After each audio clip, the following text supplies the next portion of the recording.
বিসমিল্লাহির রহমানির রহিম। আসসালামু আলাইকুম। আমি Mohammad Samiul Islam Prince, advocate, Bangladesh supreme court.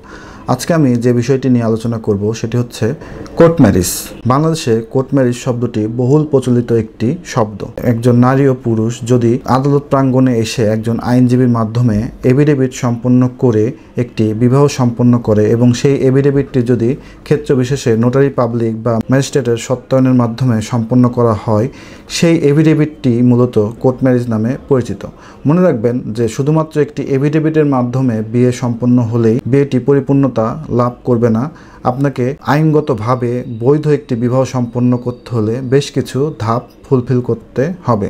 চলুন আমরা আজকে কোর্ট ম্যারেজ বা মুসলিম বিবাহ নিয়ে বিস্তারিত আলোচনা করি।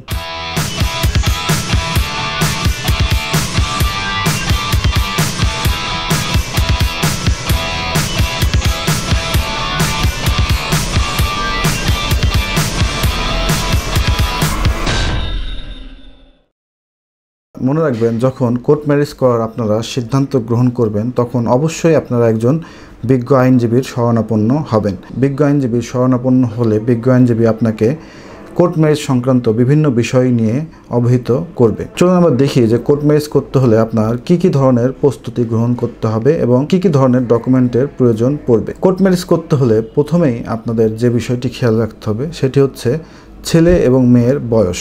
মনে রাখবেন যে বাংলাদেশের প্রচলিত আইন অনুযায়ী একজন ছেলে এবং মেয়ের বিবাহের ক্ষেত্রে ছেলের বয়স অবশ্যই 21 বছর পরিপূর্ণ হতে হবে এবং মেয়ের বয়স অবশ্যই 18 বছর পরিপূর্ণ হতে হবে। যদি মেয়ের বয়স 18 বছরের কম হয় অথবা ছেলের বয়স 21 বছরের কম হয়, সেক্ষেত্রে আপনারা কোর্ট ম্যারেজ করতে পারবেন না। যদি আপনারা প্রতারণামূলকভাবে বয়স গোপন করে বিবাহ বন্ধনে আবদ্ধ হন, সেক্ষেত্রে আপনারা পরবর্তীতে বিভিন্ন আইনগত সমস্যার সম্মুখীন হতে পারেন। যদি আপনারা বয়স গোপন করে কোনো একটি বিবাহ সম্পন্ন করেন, সেক্ষেত্রে আপনাদের অভিভাবকরা আপনাদের বিরুদ্ধে অপহরণের মামলা করতে পারে। এছাড়াও বাল্যবিবাহের অপরাধেও আপনারা অপরাধী হতে পারেন। তো আমরা দেখলাম যে কোর্ট ম্যারেজ বা বিবাহের ক্ষেত্রে একটি পূর্ব শর্ত হচ্ছে প্রাপ্তবয়স্ক হওয়া। এরপর আপনাদের বয়স প্রমাণের জন্য যে সকল ডকুমেন্ট জরুরি, এর মধ্যে প্রথমেই হচ্ছে জাতীয় পরিচয়পত্র। যদি জাতীয় পরিচয়পত্র আপনাদের না থাকে, সেক্ষেত্রে অনলাইন জন্ম নিবন্ধন। অবশ্যই আপনারা যখন কোর্ট ম্যারেজ করতে যাবেন, আপনার নিয়োজিত আইনজীবী অবশ্যই আপনার বয়স প্রমাণের জন্য যে আপনি কাগজপত্র তাকে প্রদান করবেন, তিনি অবশ্যই সেটি যাচাই বাছাই করে দেখবেন যে আপনারা প্রাপ্তবয়স্ক হয়েছেন কিনা। অনলাইন জন্ম নিবন্ধনের ক্ষেত্রে অনলাইনে জন্ম নিবন্ধনটি চেক করবেন যে জন্ম নিবন্ধনটি সঠিক রয়েছে কিনা বা আপনাদের বয়স সঠিক রয়েছে কিনা। এরপর আপনাদের আরেকটি যে গুরুত্বপূর্ণ ডকুমেন্ট প্রয়োজন পড়বে সেটি হচ্ছে আপনাদের উভয়ের ছবি, যেটি অবশ্যই পাসপোর্ট সাইজের ছবি হতে হবে। এরপর একটি মুসলিম বিবাহের অন্যতম গুরুত্বপূর্ণ বিষয় হচ্ছে সাক্ষী।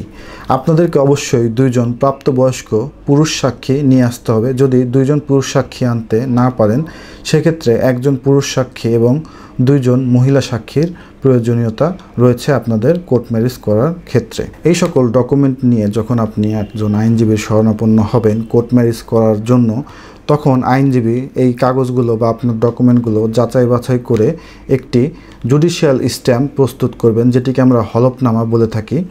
সেই জুডিশিয়াল স্ট্যাম্পটি অবশ্যই 300 টাকার স্ট্যাম্পে সম্পাদিত হতে হবে। বিজ্ঞ আইনজীবী আপনাদের বিবাহ সংক্রান্ত হলফনামাটি প্রস্তুত করে আপনাদের স্বাক্ষর এবং টিপসই গ্রহণ করবেন এবং সেই হলফনামায় আপনাদের ছবি সংযুক্ত করবেন। হলফনামাটি আপনাদের সিগনেচার হওয়ার পরে সাক্ষীদের সিগনেচার আইনজীবী গ্রহণ করবেন এবং আপনার সেই হলফনামাটি একজন নোটারি পাবলিক দ্বারা সত্যায়িত করবেন। কোর্ট ম্যারেজ সম্পন্ন হওয়ার পরে অর্থাৎ হলফনামা সম্পাদন হওয়ার পরে বিজ্ঞ আইনজীবী একজন কাজী সাহেবকে ডেকে আনবেন এবং নিকা রেজিস্টার বইয়ে আপনাদের বিবাহটি নিবন্ধন করবেন।